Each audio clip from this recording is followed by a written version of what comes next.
The chairman had to step out for just a minute to grab something that he forgot, so he'll be back shortly. And so to start off our meeting, I just want to bring to everyone's attention that we have minutes to approve from the 29th, the 5th, and the 7th. Would anybody like to make a motion to approve those minutes? So moved. Awesome. Second. Did you get those okay, Jesse? All right. All right. And so today we have, thank you. I appreciate the help. All right. So everyone in favor of approving the minutes, say aye. Aye. Anyone opposed? Nope. All right. We're good. Thank you. So today we're going to have a briefing from several different organizations on homelessness.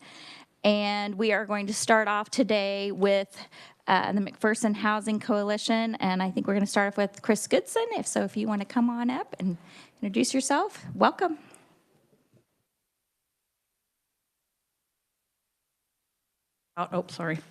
About being able to present our project, the Oak Harbor Cottages Non-Congregate Shelter. I have with me today Carolyn Moore. She's actually our Director of Supportive Services, so she does a lot of the stuff that's really working and helping with our families. So I wanted to give you, got to speak into the microphone. I wanted to give you some information about how this all came about. McPherson Housing Coalition's been around since about 2008, and we've had an emergency solutions grant for the past 10 years. And during that time, what we figured out was that even though we had funding to help house a family, we couldn't find housing for them. So we knew that we needed to build some type of a shelter for our families, but we didn't really like the idea of a traditional shelter. It's traumatizing, it's hard on families. People do not always get the services that they need, and so we had to think outside the box. And that's where we came up with this idea for this non-congregate emergency shelter. This shelter is really unique because it is very family friendly. It allows families to stay together, so dads don't have to go in a different shelter or stay somewhere else. And there's a lot of community involvement with this shelter as well. We have a lot of community support, which I had talked about in a previous committee, how important it is to educate the public about what you're doing, why you're doing it, and how it benefits everybody. So that's really, really important. These are individual units, and the most important thing about our shelter is that we provide wraparound services for our families, which Carolyn will get to later in the presentation. So, as you can see over here, this is our Oak Harbor Cottages Emergency Shelter. It's 10 tiny homes. They are approximately 440 square feet, which doesn't sound very big, but it is big enough for 2 bedrooms, a bathroom, a living room, a dining area, and a small kitchen. If you look at the greenhouse there next to the picnic area, that's where our property managers live. They are there 24 hours a day, 7 days a week. They live right on site. We do pay them a salary. They make sure that everything is being done correctly at that. We don't allow people to visit. There's no visitors allowed. We have to keep our people safe, and if somebody wanders onto the property, we don't know who you are, what you're doing there, and we have to make sure that we keep it a nice place, not only for our families, but also for the people who are living there. Let's see. If you go to the next page, you can see that the cottages were actually built by the community on the left. That's a local church, our First Baptist Church. We actually had about 7 or 8 churches volunteer to build this. We couldn't find any funding for this project. When we wanted to build this project, there was the ESG grant, Emergency Solutions Grant, only allowed for congregate shelters and not non-congregate shelters. So our only option was to go into the community and figure out a way to raise these funds. It's $1 million shelter that was built with all local funds. The churches, the businesses, everybody came together. So on the right, this is Kaufman built. They actually put up our cabinets for free. So we had a lot of this going on. And then if you go to the next page, you can see all the different organizations that came together to make this $1 million shelter happen. You can see all the different churches that were involved. Viga, actually, they make plumbing supplies. I don't know if you've heard of them before. They gave us all the plumbing supplies that we needed for that project. Didn't cost us anything. Standing Electric gave us all the electrical components. Siding we got from Certainty for free. As a matter of fact, it is the most expensive siding that you can buy in the country, and it's on our cottages, which are built very, very well. Just because you're doing something for families in crisis doesn't mean you just slap things up. You do a good job for them. So what are the benefits of the shelter? So they are fully furnished. Everything a family needs is in these cottages: beds, towels, toilet paper, paper towels. Anything that they need, they move right in, and they can have anything that they need. And the other thing that's really important is they have privacy, so kids feel safe. It's very important. We really concentrate on kids in our shelter. We want to make sure those kids have as much normal of a life as possible. And families do stay together, so that's really, really important as well. Our kids can do homework. They can make a peanut butter and jelly sandwich in the kitchen, whatever they need. So then if you go to the next slide, you can see this is actually what one of our houses look like. They're multicolored, so they're all different. You can't see this expensive siding very well on this photo, but all the porches face each other so that families can feel like they have a community. We call this a village. So everybody stays together. It's a very beautiful place for them. They feel safe, and it works really well. So here's some photos. We thought you might be interested in seeing what they look like inside. This is the living room. As you can see, table and chairs. There's a mini split for the heating and cooling units, which works really well, a couch and some decorations on the walls. They're all very, very well put together. Then the kitchen is fully stocked with everything they need: glassware, dishes, silverware, whatever that family needs to be able to live is stocked in that kitchen.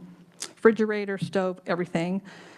Of course, the same with the bathroom. It's a full bathtub with a shower unit. Then the bunk beds, that's the children's room. Those bunk beds were actually custom made by one of the local churches. We had a person come in. He built all the bunk beds for one room each. They all have bunk beds. And then the other bedroom, the master bedroom as we call it, just has a double bed in it. And in that particular room, there is a big closet, and in that closet we have a laundry area, so they're able to do their laundry. Most of our families do not have vehicles. How are they going to get that laundry to where it needs to go? So there is a laundry area there, and then in the other picture you can kind of see where there's you can hang their clothes up to the left. So that is how we did it, what we did. And Carolyn's really going to talk now more about what those social services, because that's really the key to this project. You can build affordable housing, but if you don't offer social services of some sort and help families work through those roadblocks, it's not going to work. This is what's necessary to get families back on their feet. Okay, so I think a lot of times when we think of homeless people, we think of people that just make really terrible decisions. They're addicted to alcohol, they're addicted to drugs, maybe they want to have that lifestyle. That normally is not what we encounter. There are lots of reasons that you could be homeless. So we take phone calls from people who the husband decided the wife needed to leave and take the kids. He's done. We have had a death in the family. All of a sudden, the support system is gone. They don't have the money to continue to pay their rent, and so they're out. Sometimes we have landlords that just decide you're behind on your rent and it's time for you to go. They will illegally change the locks on the house while the mother is at work, and next thing you know, she and the kids are outside. Sometimes their belongings are on the front yard. Sometimes the landlord keeps them because they're behind on rent. So there's all kinds of things that can cause a family to lose their housing. When that happens, the first thing we do is step in with a case manager and try to figure out, why are you homeless? What are those roadblocks, and what services do you need to surround your family to take care of the situation? Now, we are part of the Balance of State Continuum of Care for Kansas. So Kansas Homeless Corporation works with our agency. We receive our funds from KHRC, Kansas Housing Resource Corporation. So the ESG grant, the Emergency Solutions Grant, gives me the money to help families with rent and utilities. They don't give me money to help hire an attorney because you need a divorce, or you can't get custody, or you can't get child support until you have custody of your children. So we applied for and received a community services block grant. That funding allows me to hire an attorney. It allows me to get you mental health counseling. If anybody in this room thinks it's not traumatic to be homeless and you need some counseling, you need to talk to some people, because that is a huge issue, not just for the adults, but for the kids. The other thing I can do, if you don't have health insurance, not all poor people have health insurance, I can pay for you to see a doctor. I can pay for you to have the medications you should be on that you can no longer afford. So we surround this family with different layers of help for whatever their situation is. I've got them housed in a shelter. They can be there for 90 days. In that 90 days, it's my job, my case manager's job, to figure out, why are you homeless? What services do you need? Get those things started. And then again, our emergency solutions grant gives me the money then to work with a local landlord, put this family into a house. They have to work. We help them with childcare. As Chris mentioned, not everybody has a car, so maybe that's a bus ticket, maybe that's a taxi pass. Whatever it takes to be able to allow that family to get to work, get the services they need, get some stability back in their life, that's what we want to do. So the cottages were only the beginning part. Our next step is to develop small houses, 1, 2, and 3-bedroom homes that will allow us to not only help families with children, which has been for 9 years our priority, but we're getting more and more phone calls from people who are elderly, who the landlords are raising their rent, and they no longer, on a fixed income, can't afford the rent. So we're building a small group of houses. They'll be very similar looking to the cottages. The 3 bedrooms will have a basement underneath them, 2 bedrooms and a bath down there for kids. Again, our plan is to bring services to these families. So if you're chronically homeless, in HUD's definition, you have been homeless 4 times or more in the past year. Why? Most times it's because the services you need, you're not getting, the medication you need, you can't afford, all kinds of reasons that feed into that. But we want to develop housing that will give them a place to live. If you're working, you're not going to pay more than 30% of your income towards the rent to live in one of our houses. And honestly, that's what everybody should be paying, 30% for rent and utilities. If you're paying more than that, you're 1 paycheck away from homelessness. If anything happens, you're going to be knocking on my door. So these homes will be, there'll be 12 of them. They, again, support services, case management, income controlled. If you want to reach out to us later, you've got a contact sheet in your folder.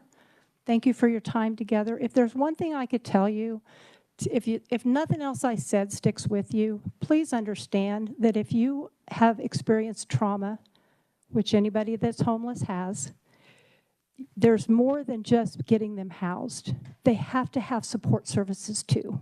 And there's all kinds of reasons that a person could end up homeless. Thank you.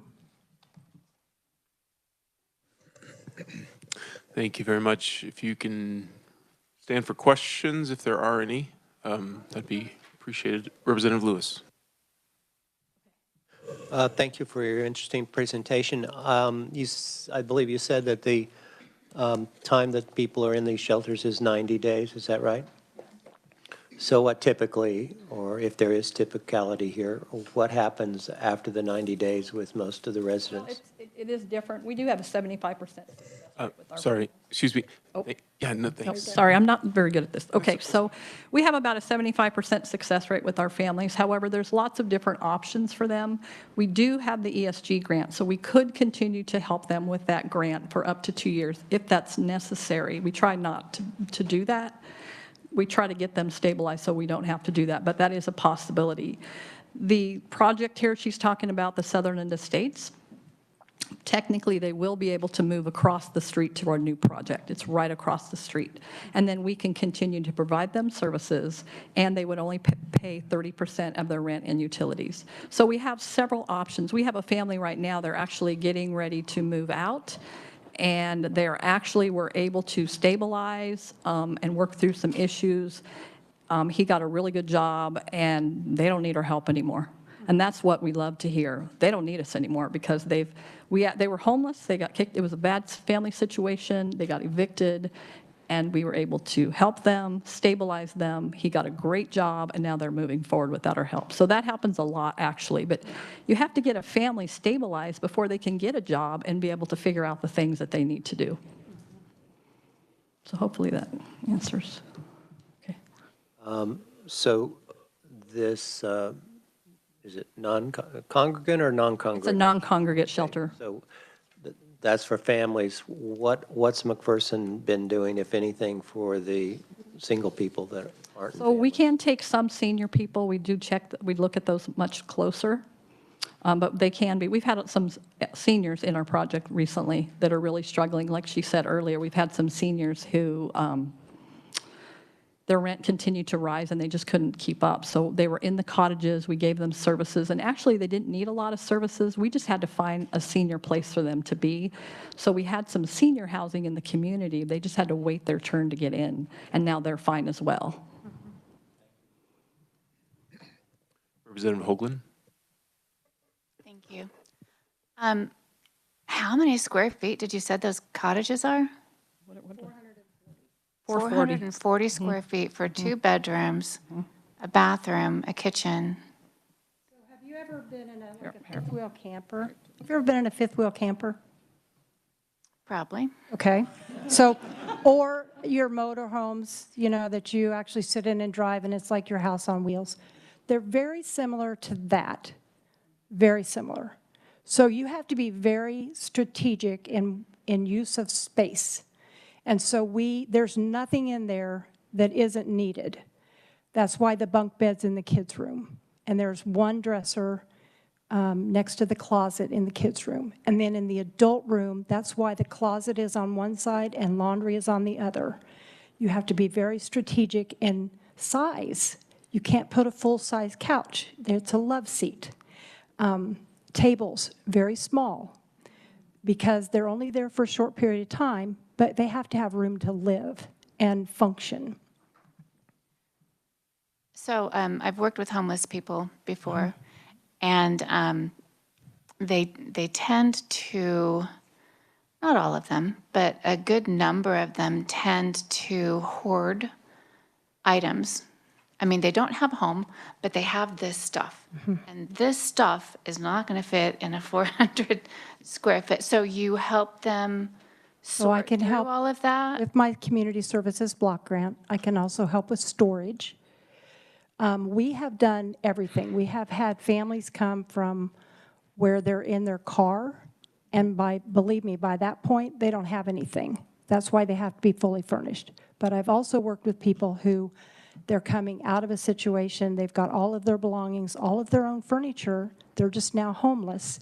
And I'm like, let's put that into storage because you won't need that here. You need your clothes and your food. And then anything that they bring in, we make sure they don't bring us any bugs, any uninvited guests. Stuff goes through the dryer, stuff gets washed.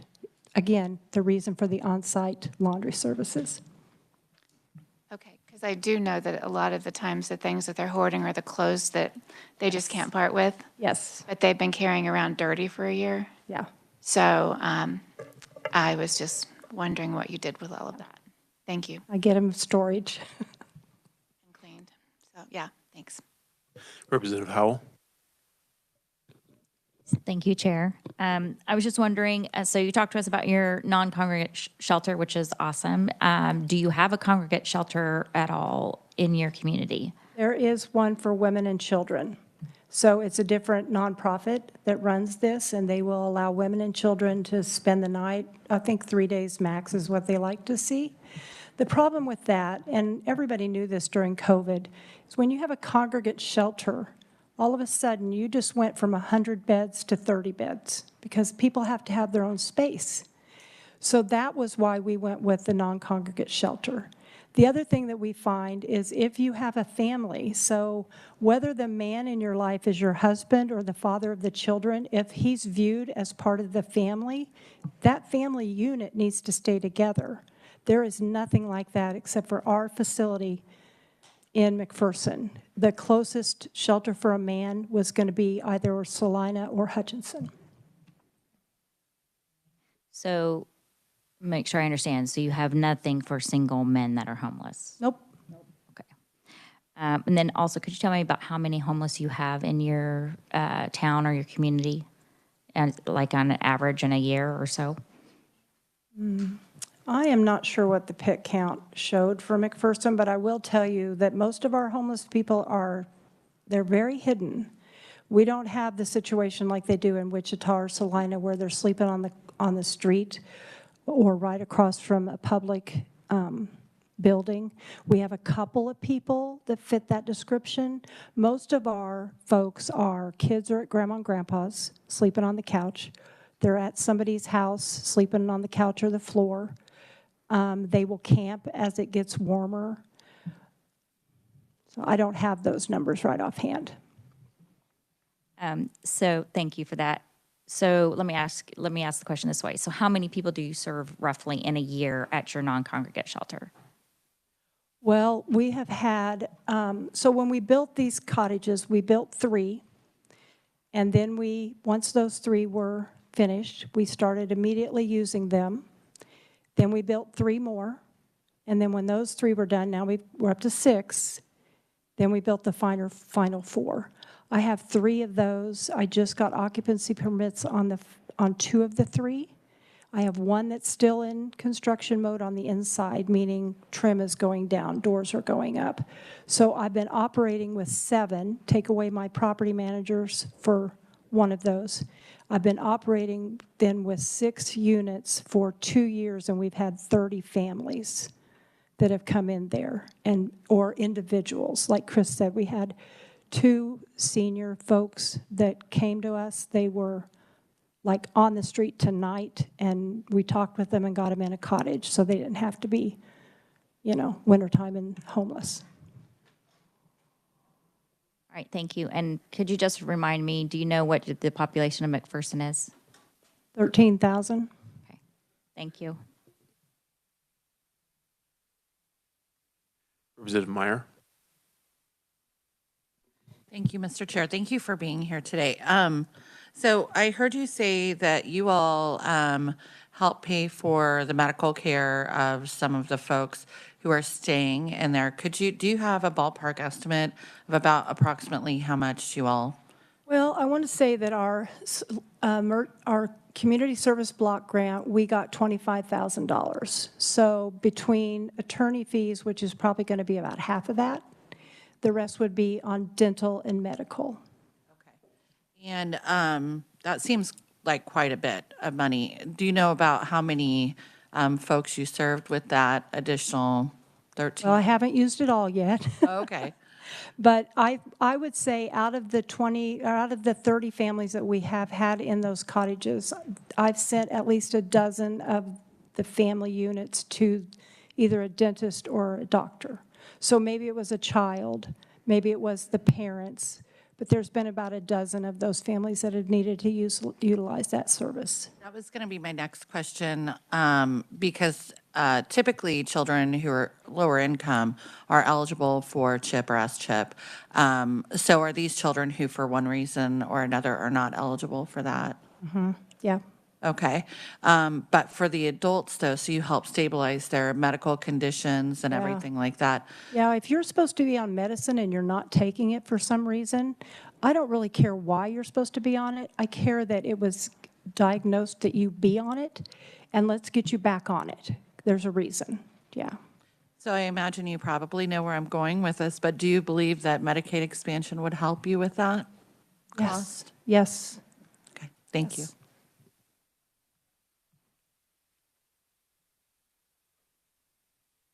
So Committee Representative Humphreys. Thank you. So I'm just trying to understand a little bit how it works. So if a single man, not a senior, came and needed housing, you would say, we're sorry, we can't serve you. No, I would say, tell me about your background. What do you have in your history? Why are you homeless? Are you working? Have you worked? We have those hard conversations with people to figure out, why are you not able to support yourself? If there is not a criminal element to your situation and you just need a window of time, then I'm not opposed to putting a single male in my cottages. However, I have women and children that are also in these cottages, so I have to know exactly what's going on with that person. We have not had that yet. We have not had that yet.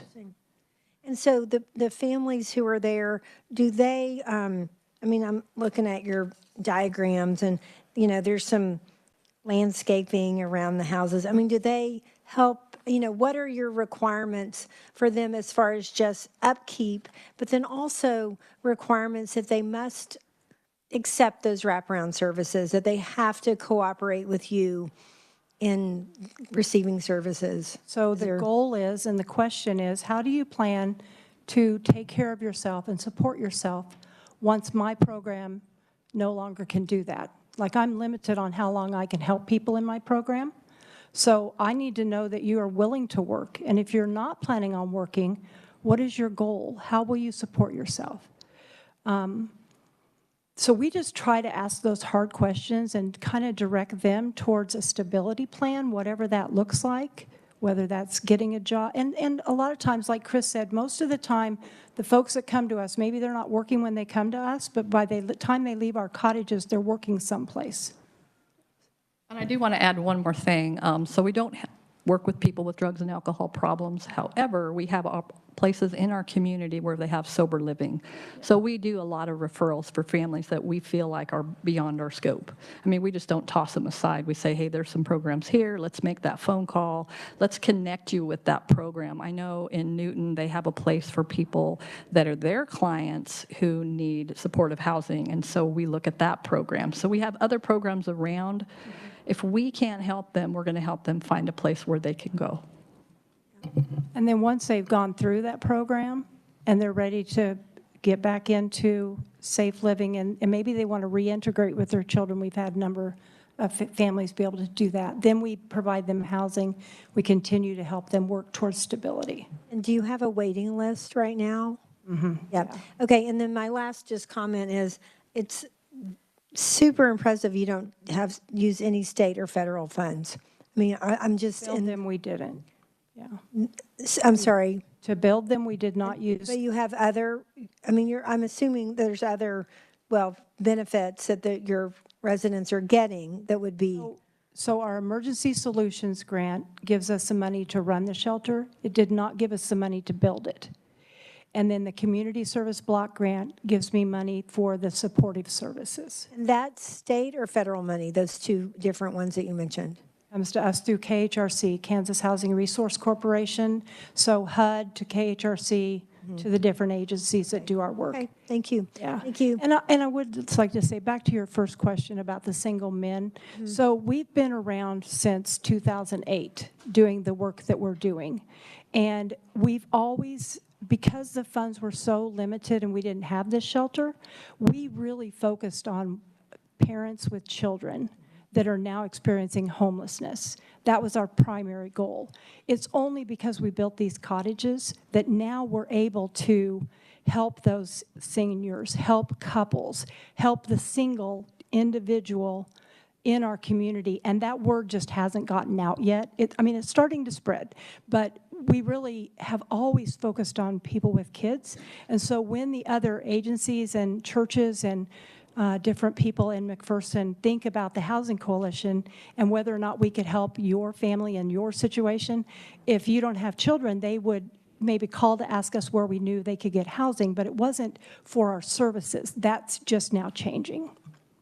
Does that make sense? See how the future, what happens with Yes. that. Thank you. Yeah, thank you. Yes. Thank you very much for your presentation. Hopefully, one last very quick question. From the time you had the concept and plan and talking to people in the community about essentially donations, how long did it take you to raise the money and the support to get that started? We met in September of 2020, and we started breaking ground in May of 2021. That was our time frame. Excellent. Yeah. Thank you very much for your work. We're going to move on right now to Wichita, but thanks for coming today. And yeah, good stuff. Next up, committee, we have the City of Wichita, Troy Anderson Housing Community Services joining us today. And Good morning. Excuse me. Good afternoon. I am Becky Tuttle, and it is my privilege and honor to serve on Wichita City Council representing District 2. Good afternoon to Chair, Vice Chair, and representatives. Thank you for letting us be here. Truly an honor. I'm just going to say a few very quick words. As my favorite faith leader in the city of Wichita says, blessed are the brief, for you shall be invited back.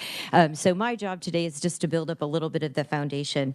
One of the things that I do say within the city of Wichita when we're trying to make decisions for my constituents and for the city is that it's very important to have stories should have data and data should have stories.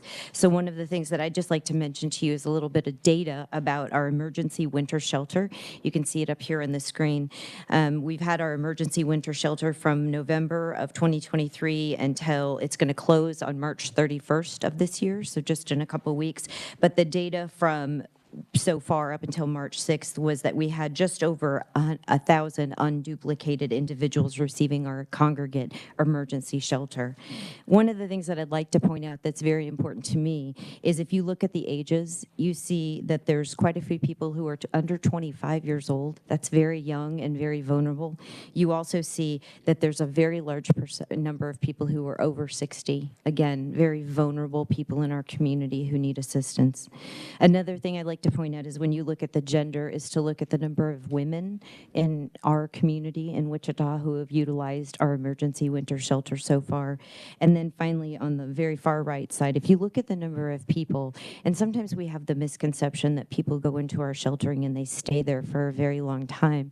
If you can see, it's just a very small number of the people who are actually there for 61 or more nights. For the most part, almost 700 of the 1,000 were there 1 to 10 nights. Low tech. The next thing I just wanted to point out, and McPherson did a great job of kind of setting us up, so thank you for their presentation. But when we talk about homelessness, and I always say staff is the experts, and that's why they're going to present in a moment, but I'm the advocate.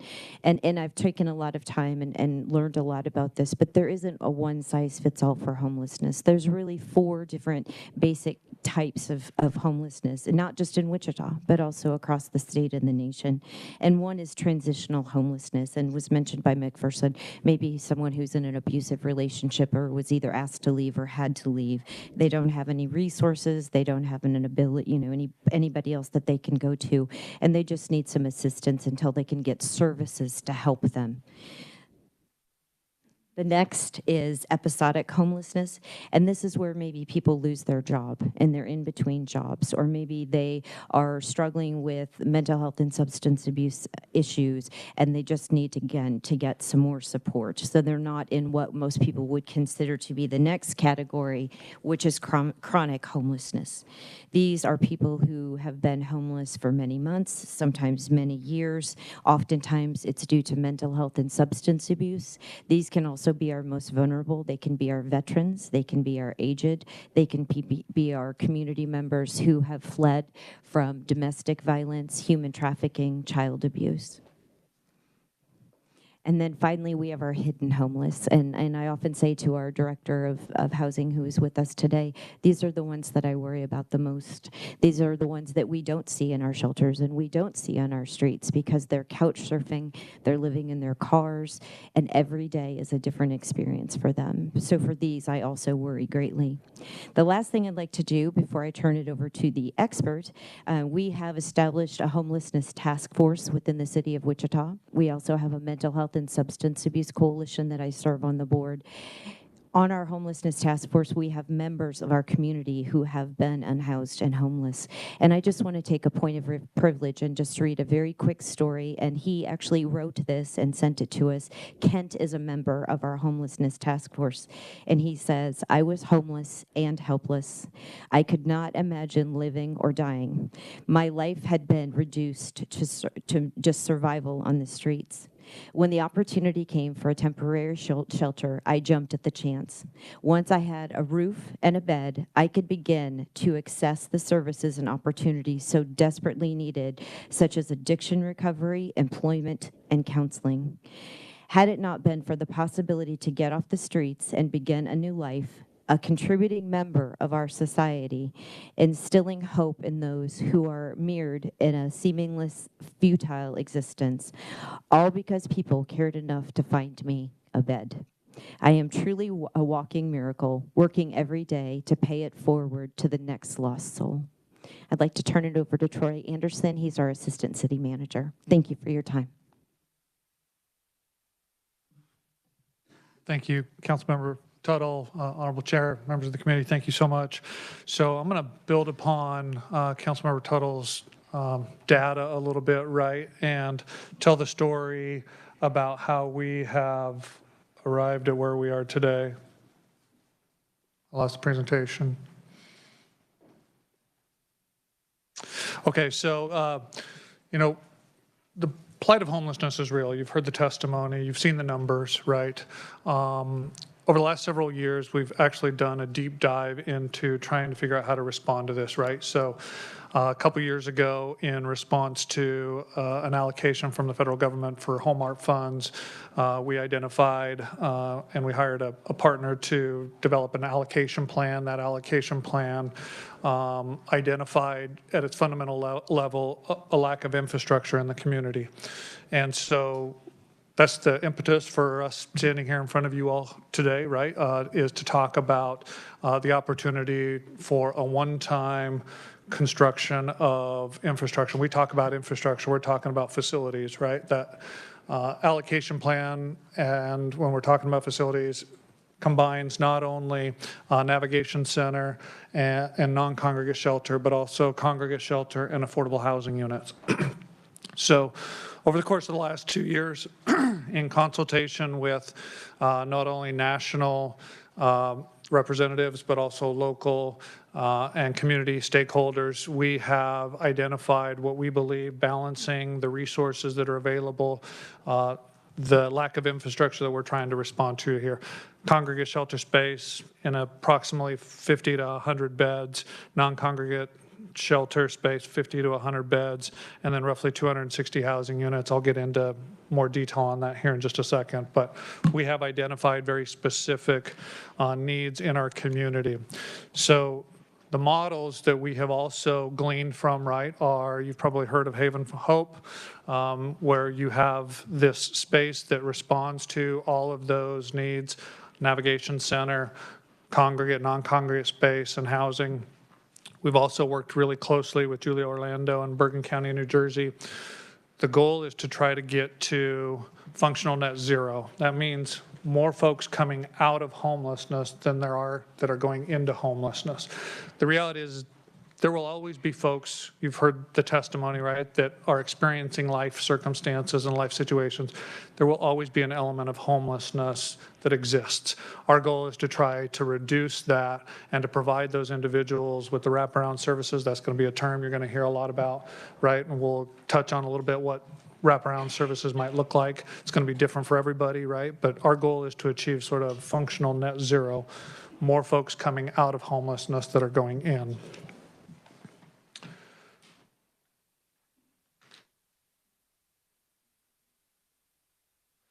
Okay, so based on those Haven for Hope and Bergen County, as well as others, we have developed a project. And again, given the resources that we have been able to identify, you can see here how we have begun to kind of separate as part of a campus. We know and understand that this obviously isn't going to all go on one site.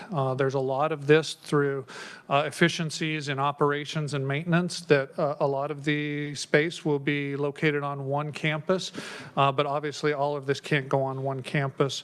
You'll notice there on the housing side, we have low-income housing.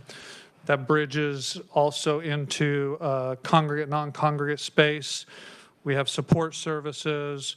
We have navigation sort of office space for service providers. That's that multi-agency center you see there. Dining, day room, classroom, so on and so forth. And we've begun to start right-sizing this based on the square footages of what we anticipate we need in order to fill the gap in our community. That gap was identified in that allocation plan that I mentioned a little while ago.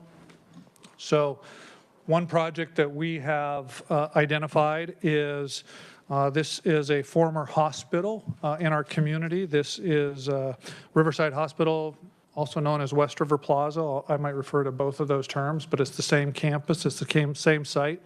Again, this is an existing hospital, and so as we have toured the facility and begun to onboard our design team and our consultants, which we have here available to answer questions for you all, but we have a development partner, a design team, a construction team to help us identify the construction costs and really scale the project based on our need.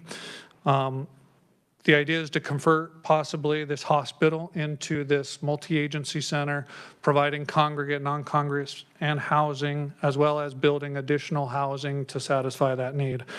You can see here on the screen in front of you, the multi-agency center, the new low-income housing there, and then we're going to walk through a little bit, sort of floor by floor, what we have envisioned possibly for this hospital site. You can see here on the main floor, as you enter into the building, there on the west side of the building is that multi-agency center where a number of our service providers will be located and be able to provide those services, those wraparound services. We also anticipate this, being a former hospital, has a commercial kitchen, and so can provide food service not only to those that are experiencing homelessness and transitioning through that, but also those folks who are living and working at the facility.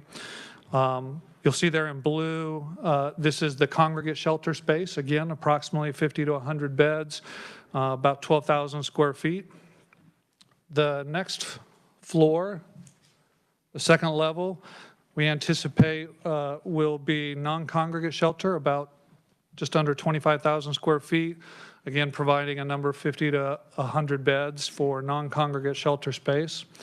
And then the next three floors, floors 3, 4, and 5, will be that low-income housing, in addition to new housing that is being projected not only on campus, but also there's other sites in the vicinity that we are anticipating building. Approximately, we've identified roughly 260 housing units between the renovation of the hospital space on the 3rd, 4th, and 5th floor, as well as new construction. We've identified about 260 housing units.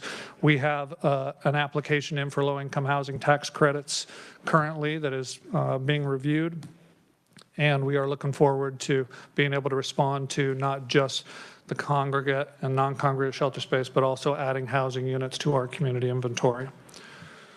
So one of the questions that continues to come up is operation and maintenance, right?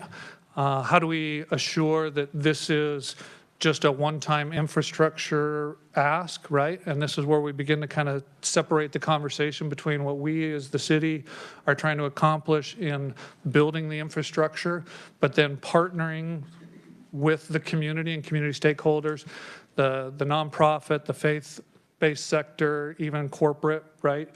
These are the folks who are going to be in the space, who are going to be providing those wraparound services, some of what we've already described, as well as I'll continue to kind of dive into a little bit more in here in just a second, right?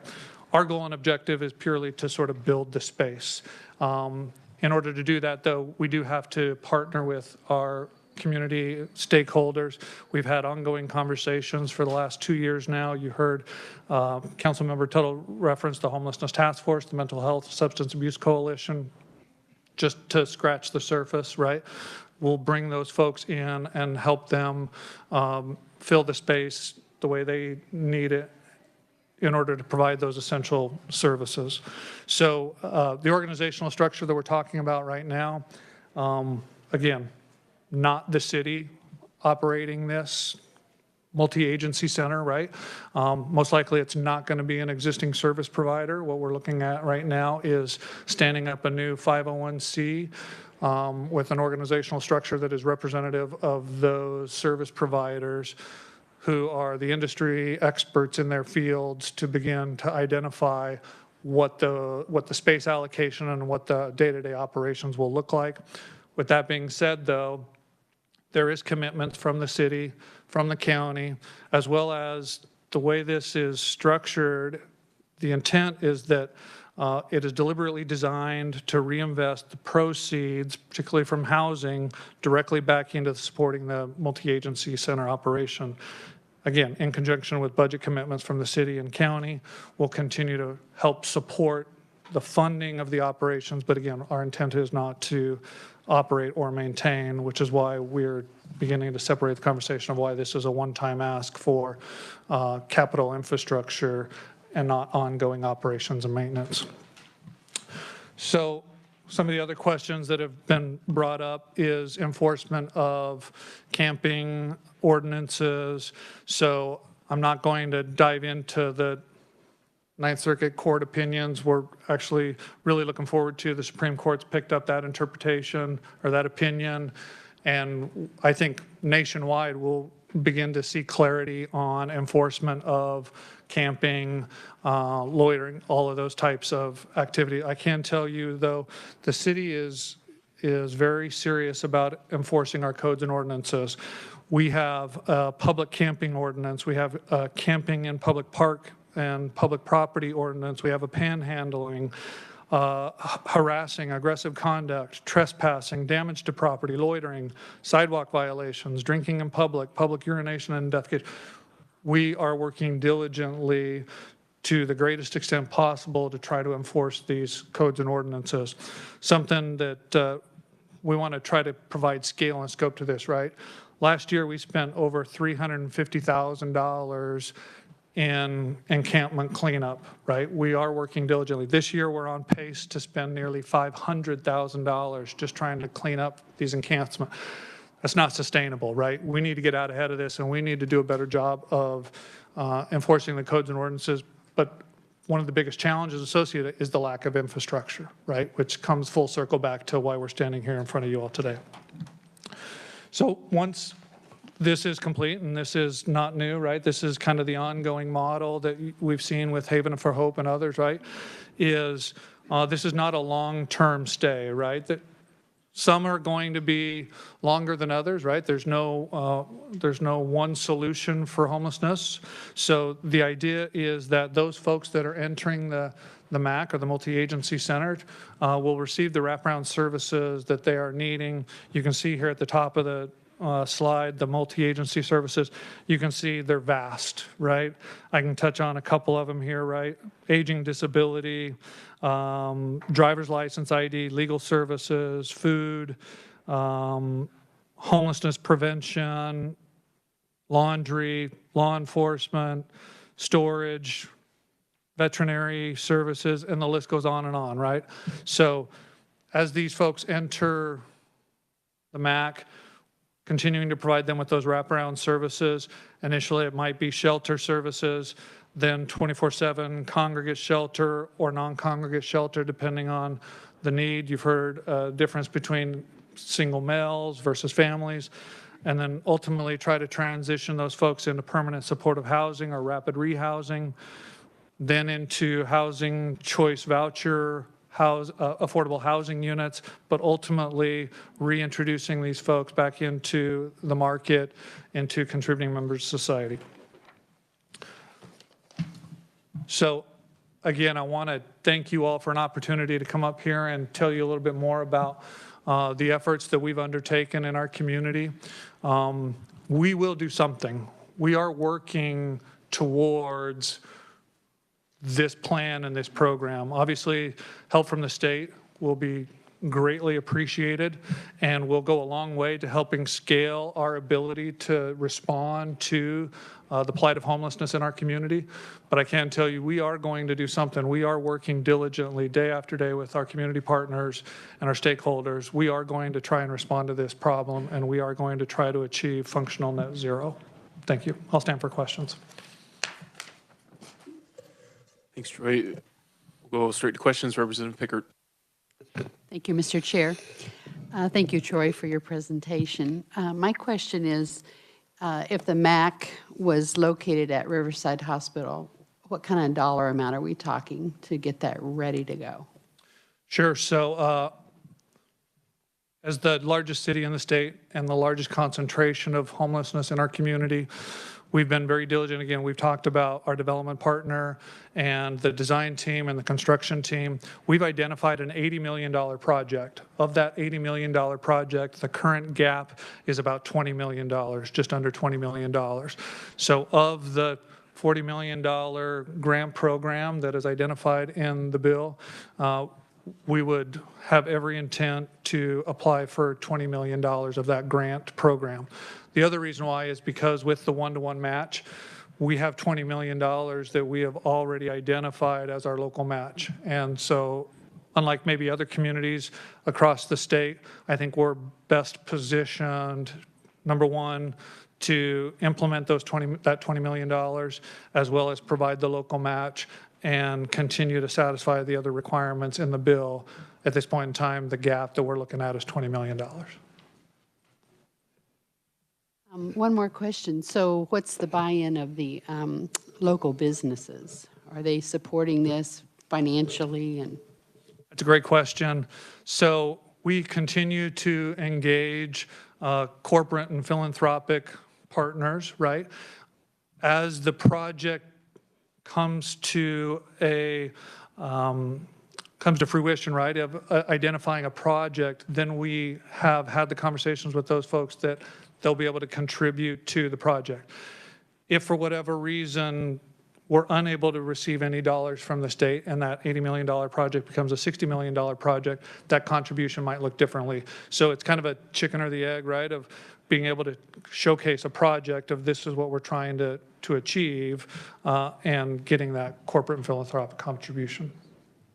But we do have partners who we have had conversations with who are prepared to partner with the city. Yes. Yep. Representative Carr.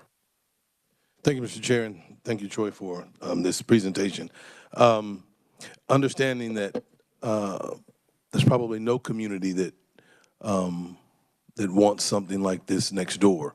To piggyback off of the representative's earlier question, the immediate community in that area, have we reached out to them to kind of get a sense of what the feel is? We're having this particular entity going up in that community? That's a great question. Yes, we have engaged. In fact, the council member that represents that district has been actively engaged. In fact, that council member sits on the homelessness task force, so we're actively engaged with the council district representative. In fact, there's a service provider in close proximity to the site as well, so we know and understand that we've been engaged with that group. Without specifically identifying this is the project, right? We're trying to be careful not to make any determinations on what the project site and what the location and what the project looks like until we've had an opportunity to do that. Yes, we do have the property. We have an option on the property right now, and we're currently doing due diligence on that property. Because these are federal dollars, we have to go through that robust due diligence process. We are in the process of environmental review of that site, right? And so this is one option for what that, and most arguably probably one of the better options, but it may not necessarily be the final option depending on how some of that information comes back and how some of the community engagement goes. But at this point in time, we have begun to start to visit with folks that represent that neighborhood, yes. I have a follow-up as well, if I may. So with respect to the emergency shelter that was placed there on the 21st Street area, yep. And with respect to the anticipated possible obstacles that may have arisen from the implementation of that shelter, has the city reached out to the residents in that area to see how that project, based on its inception and the expectation versus what it looks like now? Has the city reached out to see with the members that live in that community how they feel that that worked out. Yes, to answer your question, one of the first things we did after standing up that emergency winter shelter at 21st and Grove, we established a community stakeholder group that met virtually every 2 weeks. And we continued to work through, what are the things that are happening in the neighborhood? How can we better respond to those? We learned some things from that experience, right? That we can now take with us, and as we provide that location somewhere else in the field, we guaranteed the community that that was just a temporary shelter. In fact, we're in the process of decommissioning, right? That shelter will only be open through the end of the month, and then there will be a decommissioning, and we'll have to continue to try to figure out how we work with our community partners to house these folks over the next several months.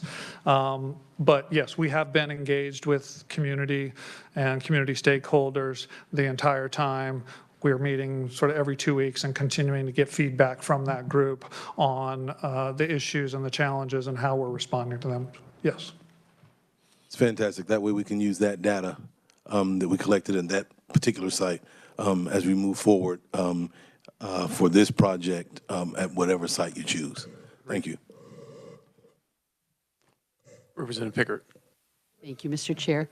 So with the winter shelter closing, and I know there's a lot of people that will need a place to live, is humankind an option? Or you think the downtown Wichita area is going to be inundated again, or what's going to happen?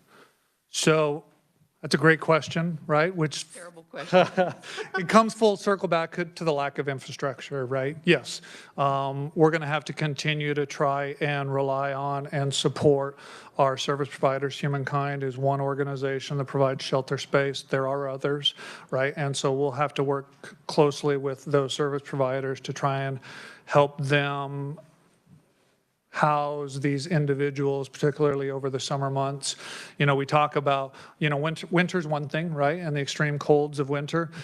Summer's right around the corner, right? And the extreme heats during the summertime. How are we going to be able to respond to these, to the lack of infrastructure even in the summer months? So the answer is not a good answer. We don't have the space. We don't have the infrastructure, right, to help house these or find shelter space for these folks. So we're going to have to do the best we can and continue to work with our service providers. Yes, Humankind and other service providers try to provide the support and the resources that they need in order to house these individuals.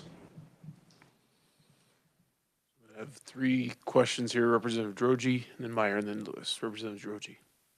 Thank you, Mr. Chairman. Thank you for being here and give us this information. I wanted to clarify a little bit on what Representative Carr asked you about on community acceptance. Am I to understand that you're just not into it deep enough to ask the immediate community what's going on, or what their feeling is about this facility showing up there? Yeah, so great clarifying question. Yes, again, we have identified one particular site. We're in the due diligence period, right? As we continue to progress over the next several weeks and months, we will continue to engage the residents. We'll continue to engage businesses in the area and try to understand that if this is the best option for a geography and a location to construct, renovate, and create a MAC, what are the issues we'll glean from and learn from the emergency winter shelter that occurred over the last several months at 21st and Grove. Is it safety? Is it security? Is it cleanliness? All of those kind of things. How can we then start responding to those issues and those concerns through site design? Is it fencing? Is it lighting? But until we kind of begin to interact with the neighborhood and understand what the issues and the concerns are, we have a pretty good glimpse of what we can anticipate, but until we start talking to those businesses, but until I know and understand what the environmental review looks like, we're in a due diligence period and we're actively working through that with our design team. Will we better know what the final product will look like? Yep. Representative Meyer.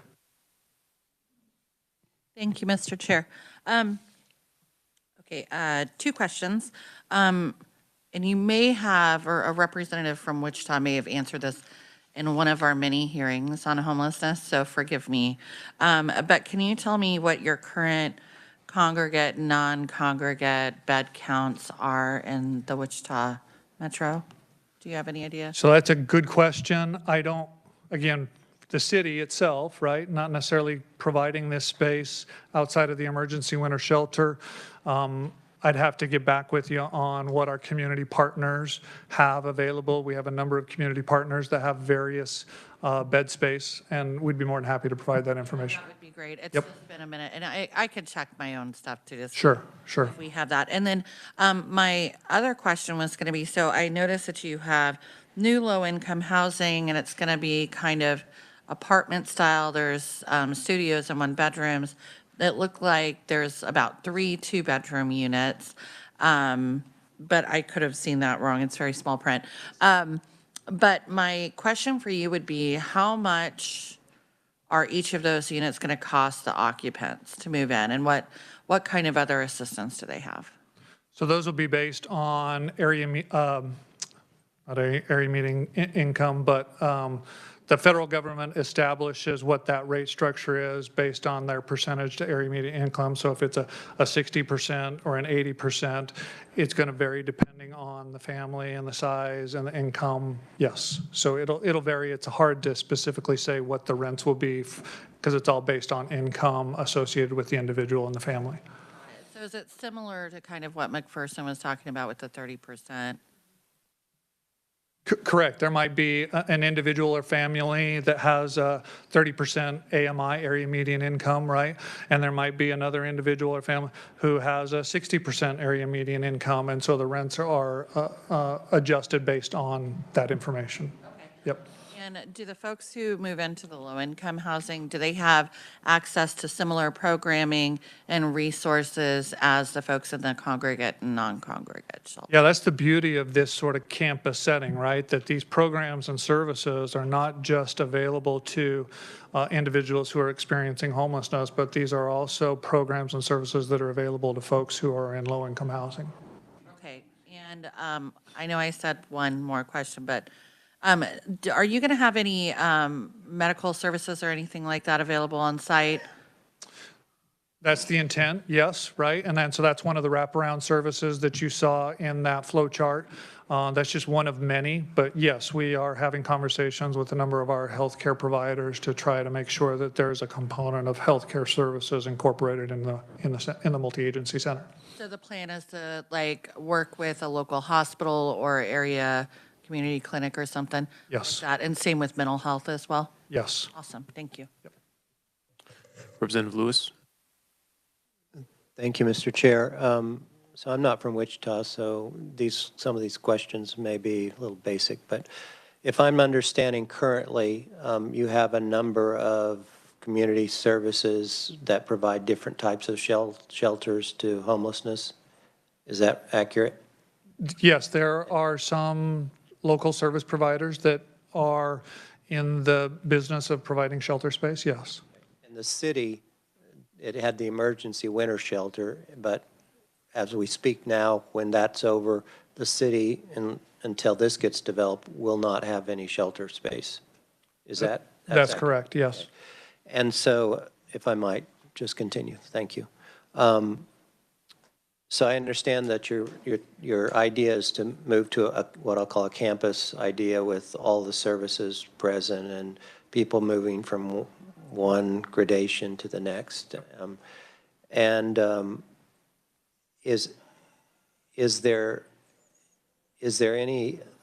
that, put it differently, is the city thinking that that's just going to be one location that will provide all the homelessness services and the shelters for the city, or will there be other locations? And is that what are you thinking about that? Yeah, so with regards to this being sort of centrally located, right, we're going to have other community partners that will continue to provide space and services and programming and those kind of things, right? The more that we can bring under one roof, right? This is sort of that Haven for Hope model. This is the same model that we're seeing in best practice across the nation, right? There's efficiencies of scale. There are efficiencies in trying to achieve that functional net zero, right? Because there's not a lack or a confusion of trying to connect from one resource to another if they're not under the same roof. So yes, this will be the primary multi-agency center where a number of these services providers can be located. But that's not to say that there may not necessarily be other service providers out there that may not have other facilities to help support. It's an entire ecosystem, right? This is not the one and only solution. There's a network and there's an ecosystem, and we want to make sure that this is an opportunity to connect folks with the resources they need, if at all possible, under the same roof. Just one more. Thank you, Mr. Chair.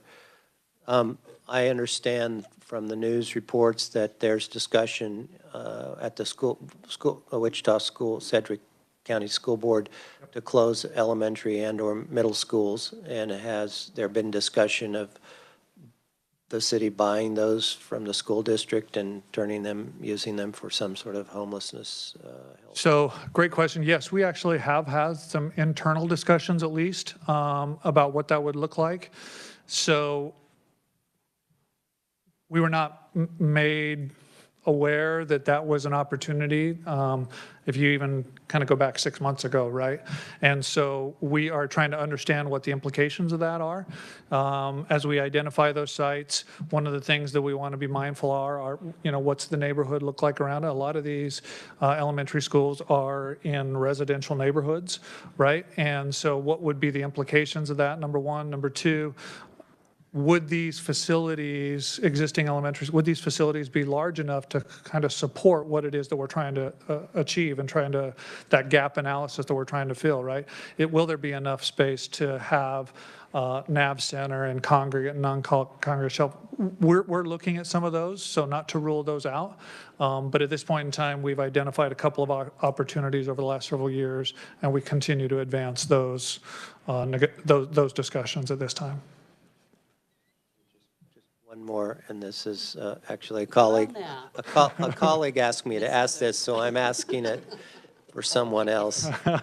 How long do you anticipate it would, you could have this campus up and running that you've talked about today? So, good question.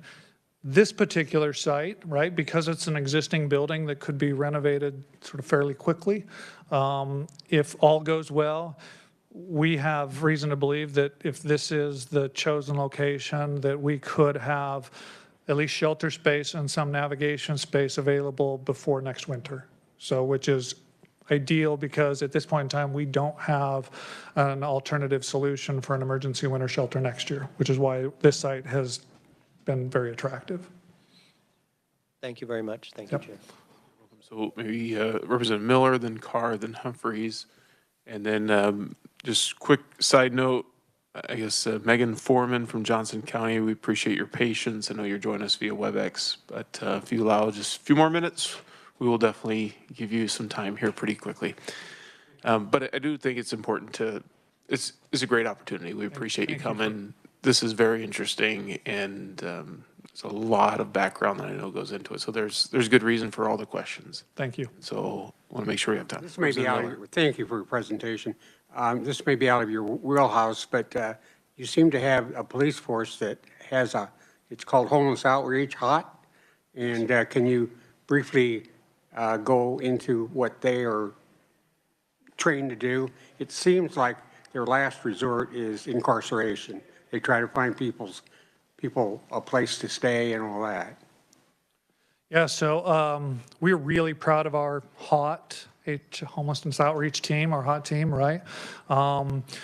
We have limited resources, obviously, right? But the work that this hot team is doing to try and connect these folks with the resources that they need, because often it may not necessarily be housing, right? It might be food or might be other resources, right? And so they do a great job of trying to connect these individuals with the resources they need. I think last year, just statistically, right, they respond to a lot of trespassing calls, right? So oftentimes it's not just individuals who are experiencing homelessness on public property or in public parks. Oftentimes it's on private property, right? I think the number was a little over 1,200 calls last year to trespassing for individuals, private property owners, where individuals were trespassing. And so they spend a lot of time responding to all of those codes and ordinances that I just described, right? So as calls come in to dispatch, if they are anything remotely associated with homelessness or homeless individuals, the hot team engages and they work diligently to respond to every single call. And I can't say enough good things about our hot team. Our community loves our hot team and embraces them, and we would love nothing more than to grow that particular division of our law enforcement group. Yep. Thank you, Mr. Chair. Thank you. Representative Carr, I'm going to limit you to one question because we're really getting crunched on time, but go right ahead. And thank you, Madam Chair. So to kind of piggyback on my colleague and what he had to say with his question, and you spoke earlier about the fact that we have this facility, and I believe that facility holds somewhere between 220 and 250 individuals at varying levels of occupancy. And when this facility closes, then those individuals will then be released ineffectively to the street, and they have, that we know of, no particular place to go. Fortunately, we have the hot team, right, that helps out. But at no point has the consideration been made that we would simply pull a paddy wagon up out front and haul them off to the jail.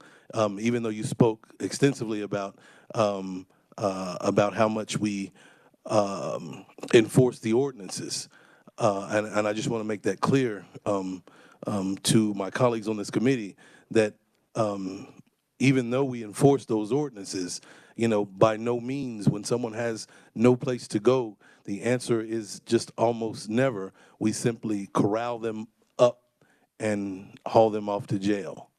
So that's certainly not what we do in the city of Wichita, and I would say that that's just not a good idea to do anywhere, and I yield.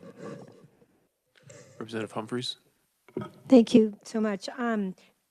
Super quick. You've said a couple times that we're doing due diligence on a couple of options. I'm only hearing about Riverside Hospital. What's your other thing you're doing due diligence on? So we have an option agreement on another tract of land. This is property currently under ownership control of Ascension Via Christi. This is adjacent to our 316 Studios property, just north and east of the Humankind campus. We are also continually engaging our community partners, Humankind and otherwise, for opportunities. That's land. That's not a facility. Is that right? Yeah. Right now, these are the two properties that we have options on that. Okay. Yes. And then if I could just ask quickly, Mr. Chair, you've said functional net zero several times. And so if I understand that correctly, you've said it's more going out than coming in. So what's the base number? Like 500 homeless people? We don't want to get more than 500. We have 20 come in and 20 go out. I mean, you know what I'm saying? So it's not zero homeless people. Correct. So could you just expand on that just a little bit? Sure, yeah. So, and I know I'm going to get to it's a little more than 2,000 individuals, right, that over the course of the year are probably coming in and out of. There was a point in time count last year. There were 700 individuals on that given day that were unhoused. So the number fluctuated, and obviously we're not going to know everybody, but the idea is that we've seen an increasing number year after. If you look at those point in time counts over the last 5 years, that number continues to climb. that's the wrong direction that we want to take this, right? We want to see that number go the other direction. So the functional net zero is, again, seeing more people coming out of homelessness and getting back into society than those folks that are going into homelessness. Okay, thank you. Thanks for that explanation. Thank you, Mr. Chair. All right, Troy, I wish we had another hour, but We're certainly available. If anybody wants to continue the conversation, we'll be more than happy to meet with you individually or collectively. This is an ongoing conversation. We're available to answer any questions you all might have going forward. thank you very much. Thanks for coming Thank up, and thanks for your presentation. Thank you. We'll move on to Johnson County, Megan Foreman, Johnson County Housing Coordinator. Megan, thank you for your patience, and welcome to committee. Yeah, absolutely. Chair Auerkamp and members of the committee, thank you for the opportunity to join you virtually and to share more about what Johnson County is doing to address homelessness. My name is Megan Foreman, and I'm the housing coordinator for Johnson County. My position was created a little over a year ago by the Board of County Commissioners to coordinate county housing policy initiatives and organize this work with internal stakeholders and community partners. It sounds actually like we're in a pretty similar space as Wichita in the sense that we're facing an increasing issue with homelessness and that we are deep into a community response, including conducting due diligence on a property to address some of the missing infrastructure. So as far back as 2018, Johnson County's continuum of care agencies have been highlighting the need for a year-round emergency shelter. And in recent years, significant work has been done to scope both the problem and some potential solutions. In 2021, the federal government through HUD provided additional funding to local governments to serve the unhoused. Johnson County applied for these funds, and those were the home ARP funds, which some other conferees have mentioned earlier. But that application included a needs assessment and gaps analysis, as well as extensive feedback from the public and human service agencies. And what it did highlight is that Johnson County has 0 beds for adults who are experiencing homelessness that don't have some other situation going on. So those that are not justice involved or fleeing domestic violence or would qualify for family shelter. So that's kind of the missing infrastructure piece that we've been working on in Johnson County. In 2023, the county engaged a small nonprofit called the Dignity Project.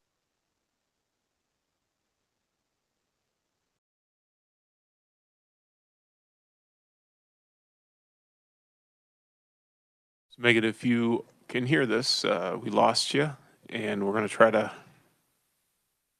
bring back the connection, I guess, as soon as possible. Both of these reports is the county's point in time count information. Can you still hear me? Sorry. Yes, we can. Okay. So our point in time count information says that the number of unhoused individuals has been rising in Johnson County, just like it is across the state. 10 years ago, there were 167 individuals, and in 2023, that number was 235. That's a 40% increase overall, but an 11% jump from last year alone. The numbers of people seeking assistance at our community's cold weather shelter, the COC's coordinated entry system in our school districts really does suggest that our PIT count is probably much lower than the need in our community. And I think Wichita did a nice job sort of walking you through those different types of homelessness. And I think that we absolutely see something similar in our community. So the creation of a non-congregate shelter is underway in Johnson County. The Board of County Commissioners voted in December to dedicate $6.5 million in COVID relief funds, which we call the state and local fiscal recovery funds, towards the purchase of a hotel and a vacant restaurant to convert that into a non-congregate shelter and a center for wraparound services. The due diligence process that we're in now will take us through September. And the point of that is to vet the property and really ensure that quality and safety standards can be met at this facility. Additionally, the county has set aside its one-time HUD home ARP allocation of about $3.9 million for development of non-congregate shelter. And those dollars will be used to fund facility renovations. The state funding that's proposed in House Bill 2723 would build on Johnson County's commitment to address homelessness, and combining the state, local, and really federal investments would increase the overall return on investment for all of these public funds. let's see. The BOCC believes that homelessness is a community issue that has to be addressed in collaboration with cities, nonprofits, and human service agencies.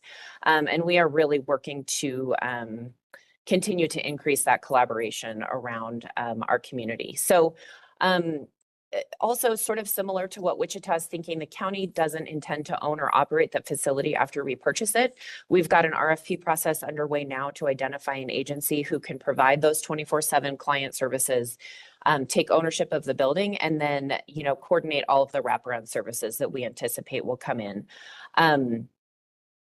Let's see. So the facility that we're looking at now is about 100 hotel units.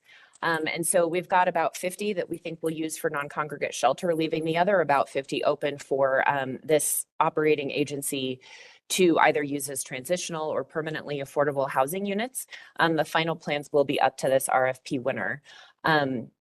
But several community partners have already stepped forward and are very excited about the opportunity to provide services in this building. And those include our community college and our federally qualified health center.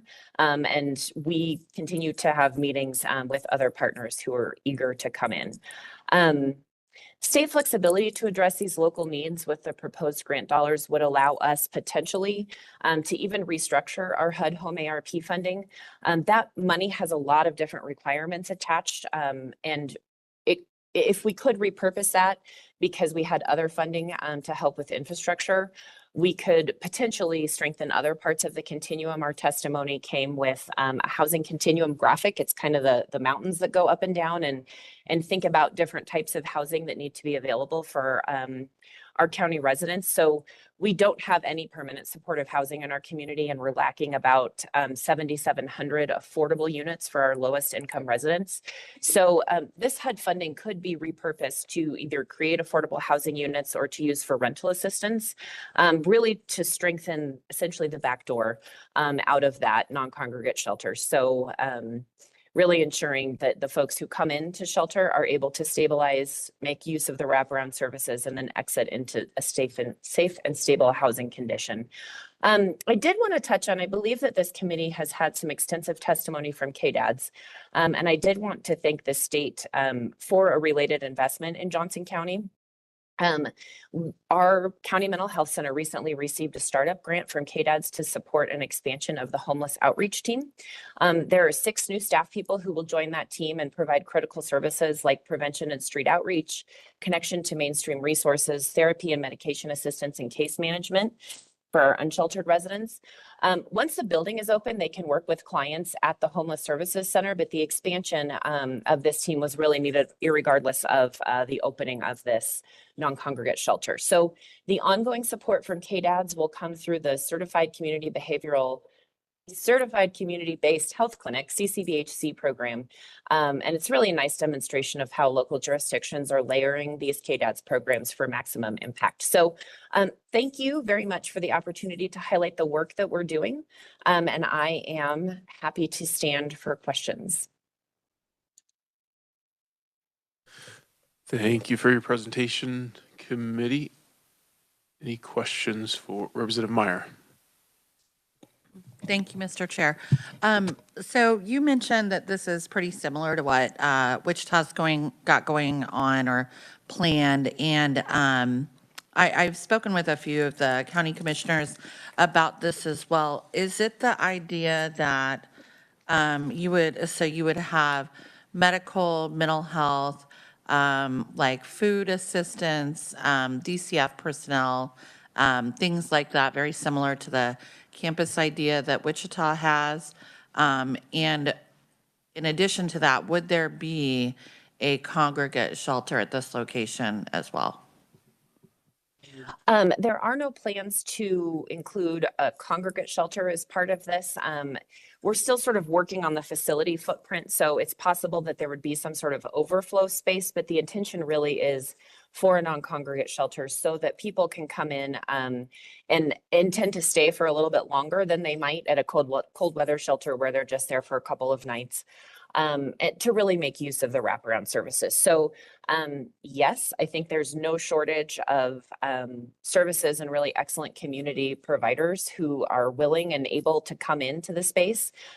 We are anticipating being able to make some adjustments to the facility that would allow, private space for counseling or group meetings or, any other sort of case management or wraparound service that the clients need. Thank you.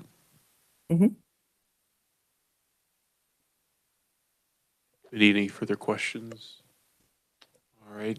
Thank you very much, Megan, for your presentation and joining us today. Committee, a couple more minutes. Any questions for any of the other presenters from McPherson, Wichita? All right. Well, thank you, everybody, for coming today and presenting and for your work and helping us understand this complex issue a little bit better. Committee is for announcements next week. Do plan on discussing the bill, I think it's 2723 on Tuesday. So, and then Thursday is still open. We'll take a look at that over the next few days and try to come up with a plan for Thursday. But with that, if there's no questions, we are adjourned. Thank you.